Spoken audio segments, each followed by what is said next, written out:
Hey, this is Reviews and Other Stuff, and today I'll be reviewing the new superhero film Black Panther 2 Wakanda Forever. As always, my review will be illustrated and the artwork is done by myself. This is a sequel to the 2018 film and stars Letitia Wright, Angela Bassett, Lupita Nyong'o, Denai Guerrera, Winston Duke, Tana Huerta, Martin Freeman, and Dominique Thorne. The film is directed by Ryan Coogler, who once again also co-wrote the screenplay. Now, this is a non-spoiler review, so everything I discuss will have been shown in the trailer. Absolutely no spoilers. I'll tell you briefly about the plot, the characters, my pros and cons, final thoughts, and if this is worth checking out at your local movie theater. Plot-wise, Wakanda is once again defending their home as vibranium is continually being highly coveted by outsiders for many reasons. On top of that, all the characters are dealing with the loss of Black Panther, and the plot primarily focuses on the grieving process for Shuri and Queen Ramonda while dealing with a new threat in Namor, and also introducing Riri Williams, who ultimately becomes Ironheart. This is the basic premise of the film, without giving away any spoilers. Now, I've actually been looking forward to this film because I wanted to see how Phase 4 was going to wrap up, and if this had any ties to the other films, or if this is going to be as bad like so many of the films in Phase 4, because Shang-Chi was really the only saving grace so far. And I don't count Spider-Man No Way Home because that's Sony proper. And plus, I really wanted to see how they would address the passing of its main actor and character. Now, the film is getting mixed to good reviews, and after seeing it, I can see why. But I'm going to get right to the point and let you know I really enjoyed this film a lot. It shocked and surprised me in so many ways.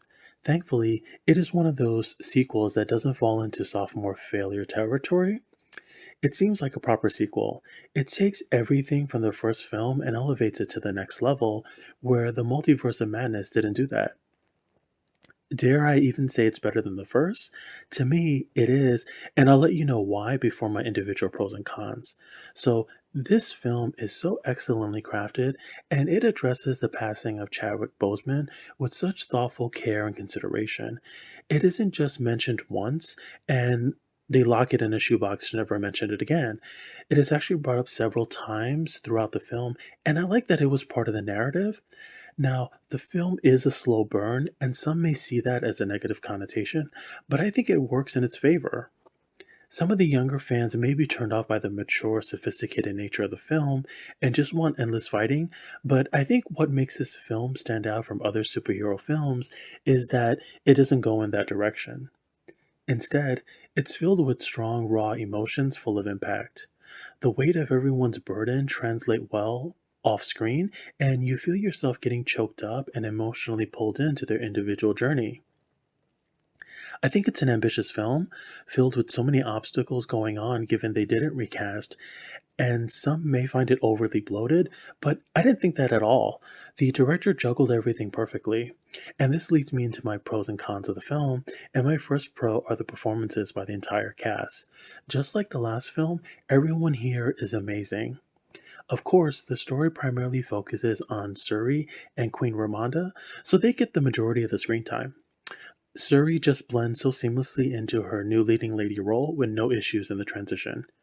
She's obviously going through many struggles throughout, and not just because of her brother's passing, but so much more. I sat there saying to myself, can someone just give her a break? It was just one bad thing after another. And she really captured her torment so well because she doesn't yell and scream her pain from the rooftops. Everything is conveyed through her facial expressions. And there's also one very emotional scene in the second act, and her delivery was spot on. And you know she's flexing her acting chops when you find yourself crying during this moment. I also like how she's very sassy and moody in this film and keeps verbally abusing her AI, like verbally abusing Alexa or Google, curse words and everything, just verbally abusive. Okay? Okay. Next, Angela Bassett. She's one of my favorite actresses and can do nothing wrong. Every time the camera is on her, you just know you're in for a treat. She has several powerful monologues in the movie, and you feel such strong emotion emanating from her in every delivery, and even in the subtle ones. I wouldn't be surprised if she wins a supporting actress Oscar for this role. She is definitely elevated in this film and gets a lot more to do, which is a big bonus for the film and all Angela fans out there. My next pro is Denai Guerrera. She is one of my favorites, and I was sitting there just praying she would have as many scenes as possible. I think she has a natural talent for playing serious roles, comedy, and action, a triple threat.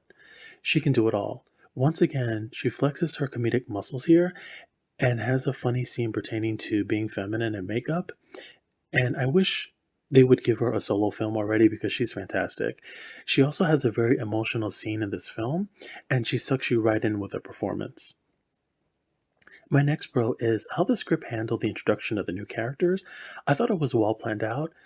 Namor is introduced, and his status as a villain is not wasted at all. He has a valid reason for his motivations, and just like the last film, you actually end up sympathizing with him, and you kind of ask yourself, is he really a bad guy?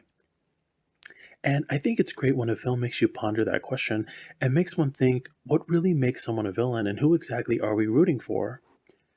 I also found it fascinating that they completely changed his origin story to stay as far away as possible from Aquaman, because they're both from Atlantis, but that isn't here in this iteration, and neither is the Triton. They probably had no other option since Aquaman was fairly recent, and it would seem like a complete copy and paste rehash if it was the same. Next is Riri Williams. Her part in the film is small, and she only has a few scenes. She isn't exactly given the most to do, and is really playing the damsel in distress here. Her inclusion is really for comedic purposes only and future setup, and you know what? I was here for it. 100% invested in her and all the crazy things she had to say. I thought she did well in her comedic delivery and timing, and I love the Iron Heart costume. It seems very anime style esque to me, so I can't wait to watch her solo show. Hopefully, it won't be bad like so many of the other Marvel shows have been. My next pro is the tone of the film. I like that the director did such a great job of balancing everything from the tone of the previous film and keeping it the same, while still giving you emotional weight and stakes, while still being able to plan in humorous scenes and dialogue throughout. It's a sign that comedy is well done when the entire theater is laughing, and my theater was 90% full and everybody was laughing. Now, my final pro is the entire execution of the film itself. From the script to the acting to the directing to the special effects to the tone of the film to the world building and to the music and the placement of the music, it all worked for me.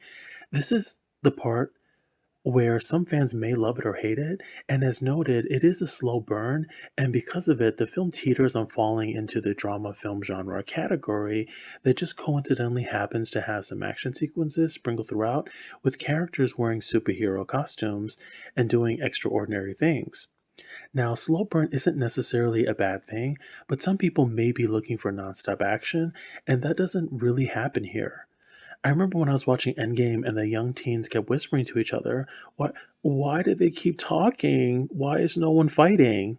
And I wouldn't be surprised if that happens here because most teens aren't looking for deep meaning in a film or resonating emotion of any kind.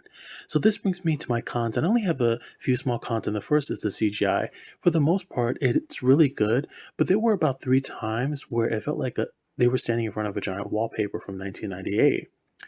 It was bad green screen. So bad it came off like an SNL skit. Just as bad as Harry Styles' post-credit scene in The Eternals. Not even PlayStation 2 quality, PlayStation 1 level. Okay? Okay. My next con is the action sequences. In my opinion, the director's strong suit isn't in action sequences.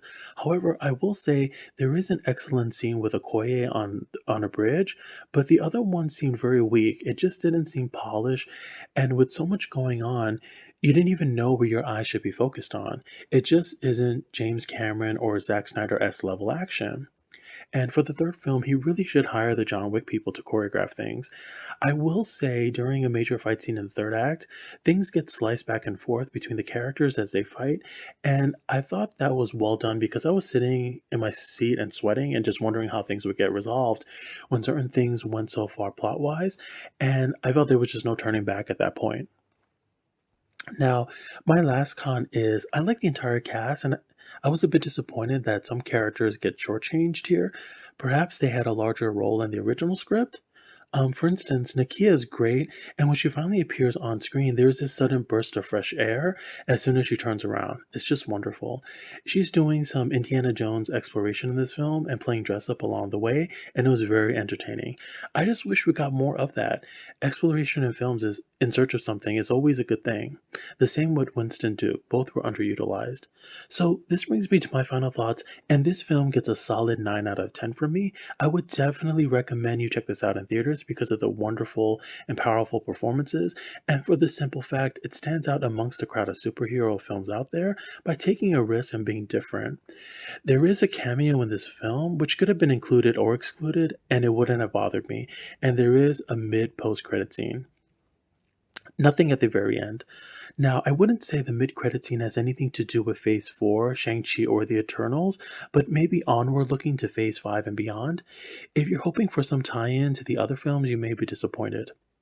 Also, there are a few things placed here for possible future setup in the third act. Whether they address it in future films is beyond me because it was just left open-ended. Now, I hope you enjoyed this review. Also, if you like, please subscribe, helps the channel out a lot. Hit that thumbs up button. Feel free to share this with your friends. I try to make a video once a week if I can. Thanks so much. Thanks for checking out this review. Hope you enjoyed it. Leave your comments below on whether you like the film or not, and I hope the pictures put a smile on your face.